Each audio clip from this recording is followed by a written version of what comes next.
नमस्कार दोस्तों, आज हम बात करने वाले हैं हमारे शरीर की सबसे महत्वपूर्ण चीजों में से एक खून यानी ब्लड के बारे में।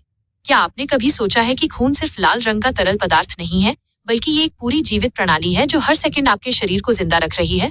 आज की इस वीडियो में हम विस्तार से समझेंगे खून क्या होता है, इसके मुख्य भाग कौन कौन से हैं, लाल रक्त कोशिकाएं, सफेद रक्त कोशिकाएं और प्लेटलेट्स क्या काम करते हैं, सीबीसी टेस्ट क्या होता है और खून बनता कहाँ है। तो वीडियो को अंत तक जरूर देखें, क्योंकि आज के बाद आपको अपने शरीर की सबसे महत्वपूर्ण प्रणाली के बारे में पूरी जानकारी मिल जाएगी। ब्लड क्या है? खून एक विशेष प्रकार का शरीर का द्रव, स्पेशलाइज्ड बॉडी फ्लूइड है। हमारे शरीर की नसों यानी आर्टरीज, वेन्स और कैपिलरीज में जो रक्त बहता है उसे होल ब्लड कहा जाता है। ये होल ब्लड मुख्य रूप से दो भागों से मिलकर बना होता है। लगभग 55% प्लाज्मा, लगभग 45% ब्लड सेल्स। क्या आप जानते हैं हमारे पूरे शरीर के वजन का लगभग 7% से 8% हिस्सा खून होता है। एक औसत पुरुष के शरीर में लगभग 12 पिंड खून होता है, जबकि एक औसत महिला के शरीर में लगभग 9 पिंड खून होता है। सोचिए, इतना सारा खून हर सेकंड आपके शरीर में घूम रहा है। ब्लड के मुख्य कार्य, फंक्शंस ऑफ ब्लड। खून केवल बहता नहीं है, यह काम भी करता है। इसके मुख्य कार्य हैं: 1. ऑक्सीजन और पोषक तत्व पहुंचाना, ये फेफड़ों से ऑक्सीजन लेकर शरीर के हर अंग और ऊतक तक पहुंचाता है। 2. रक्त का थक्का बनाना, जब हमें चोट लगती है तो खून क्लॉट बनाकर ज्यादा रक्त बहने से रोकता है। 3. संक्रमण से लड़ना, खून में मौजूद कोशिकाएं और एंटीबॉडी बैक्टीरिया और वायरस से लड़ती हैं। 4. अपशिष्ट पदार्थ निकालना, ये शरीर के वेस्ट प्रोडक्ट्स को किडनी और लिवर तक ले जाता है, जहां उन्हें फिल्टर किया जाता है। 5. शरीर का तापमान नियंत्रित करना, खून शरीर के तापमान को संतुलित बनाए रखने में मदद करता है। ब्लड के मुख्य घटक, कंपोनेंट्स ऑफ ब्लड। खून के 4 मुख्य भाग होते हैं: 1. Plasma, 2. Red blood cells, 3. White blood cells, 4. Platelets। अब हम एक एक करके इनको समझते हैं। प्लाज्मा क्या है? प्लाज्मा खून का तरल हिस्सा है। ये पानी, शुगर, फैट, प्रोटीन और नमक का मिश्रण होता है। प्लाज्मा का मुख्य काम है रक्त कोशिकाओं को शरीर में घूमने में मदद करना, पोषक तत्व पहुंचाना, हार्मोन और एंटीबॉडी ले जाना, रक्त के थक्के बनाने वाले प्रोटीन ले जाना, शरीर के तरल संतुलन को बनाए रखना। सरल शब्दों में कहें तो प्लाज्मा एक ट्रांसपोर्ट सिस्टम है। Red blood cells, RBCs. Red blood cells को एरिथ्रोसाइट्स भी कहा जाता है। ये खून में सबसे ज्यादा मात्रा में पाई जाती हैं, लगभग 40% से 45% तक। इनका आकार कैसा होता है?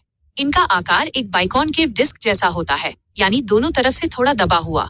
आरबीसी का निर्माण बोन मैरो में होता है। इनके निर्माण को नियंत्रित करता है एक हार्मोन, एरिथ्रोपोएटिन, ईपीओ, जो मुख्य रूप से किडनी द्वारा बनाया जाता है। लगभग 7 दिन तक बोन मैरो में विकसित होने के बाद आरबीसी खून में छोड़ी जाती हैं।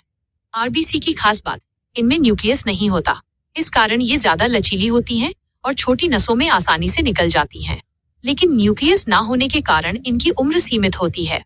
एक रेड ब्लड सेल लगभग 120 दिन तक जीवित रहती है। हीमोग्लोबिन क्या है? आरबीसी के अंदर एक विशेष प्रोटीन होता है, हीमोग्लोबिन।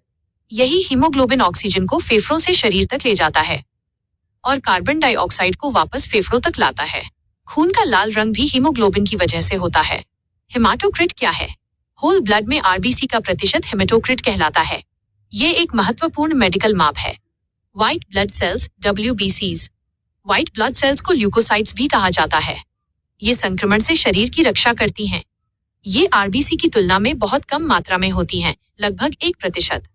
न्यूट्रोफिल्स सबसे आम प्रकार है। न्यूट्रोफिल्स ये शरीर की पहली सुरक्षा पंक्ति हैं। ये कुल WBC का 55% से 70% तक होती हैं। इनकी उम्र 1 दिन से भी कम होती है, इसलिए बोन मैरो को लगातार नई न्यूट्रोफिल्स बनानी पड़ती हैं।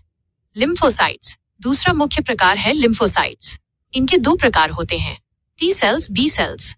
टी सेल्स संक्रमित कोशिकाओं और ट्यूमर पर सीधा हमला करते हैं। बी सेल्स एंटीबॉडी बनाते हैं जो वायरस और बैक्टीरिया को निशाना बनाते हैं। प्लेटलेट्स क्या हैं? प्लेटलेट्स को थ्रोम्बोसाइट्स भी कहा जाता है। ये पूरी कोशिकाएं नहीं होती, बल्कि कोशिकाओं के छोटे टुकड़े होते हैं। इनका मुख्य काम है खून का थक्का बनाना। जब हमें चोट लगती है, प्लेटलेट्स घायल जगह पर इकट्ठा होते हैं। वे रक्त वाहिका की दीवार से चिपकते हैं और क्लॉट बनने की प्रक्रिया शुरू करते हैं। इसके बाद फाइब्रिन क्लॉट बनता है, जो घाव को बंद करता है और खून बहना रोकता है। ज्यादा प्लेटलेट्स होने पर क्या होता है? अत्यधिक क्लॉटिंग हो सकती है, जिससे स्ट्रोक या हार्ट अटैक का खतरा बढ़ सकता है। कम प्लेटलेट्स होने पर बहुत ज्यादा ब्लीडिंग हो सकती है। सीबीसी टेस्ट क्या है? कंप्लीट ब्लड काउंट यानी सीबीसी एक सामान्य खून की जांच है। ये डॉक्टर को बताता है आरबीसी की संख्या, हीमोग्लोबिन स्तर, हेमाटोक्रिट, डब्ल्यूबीसी की संख्या, प्लेटलेट काउंट। सीबीसी से इन बीमारियों का पता चल सकता है: अनीमिया, इन्फेक्शन, ब्लीडिंग डिसऑर्डर्स, अन्य रक्त संबंधी समस्याएं। कभी कभी डॉक्टर ब्लड स्मीयर भी करते हैं। इसमें खून की कोशिकाओं को माइक्रोस्कोप से देखा जाता है। सामान्य आरबीसी गोल और बीच से हल्की दिखाई देती हैं। अगर आकार या रूप में बदलाव हो तो ये बीमारी का संकेत हो सकता है। ब्लड सेल्स बनती कहाँ हैं? हमारी रक्त कोशिकाएं बनती हैं बोन मैरो में। इनका निर्माण होता है हेमाटोपोएटिक स्टेम सेल्स से। इसी प्रक्रिया को कहा जाता है हेमेटोपोइसिस। ये स्टेम सेल्स बदलकर बन सकती हैं red blood cells, white blood cells, platelets. ये स्टेम सेल्स ब्लड में, बोन मैरो में और नवजात शिशु की अम्बिलिकल कॉर्ड में पाई जाती हैं। इनका उपयोग ल्यूकीमिया, लिम्फोमा और अन्य गंभीर बीमारियों के इलाज में किया जाता है। निष्कर्ष दोस्तों, खून केवल एक लाल द्रव नहीं है। यह एक जीवित, गतिशील और अत्यंत जटिल प्रणाली है। यह हमें ऑक्सीजन देता है, हमें संक्रमण से बचाता है, चोट लगने पर खून बहना रोकता है और शरीर का संतुलन बनाए रखता है।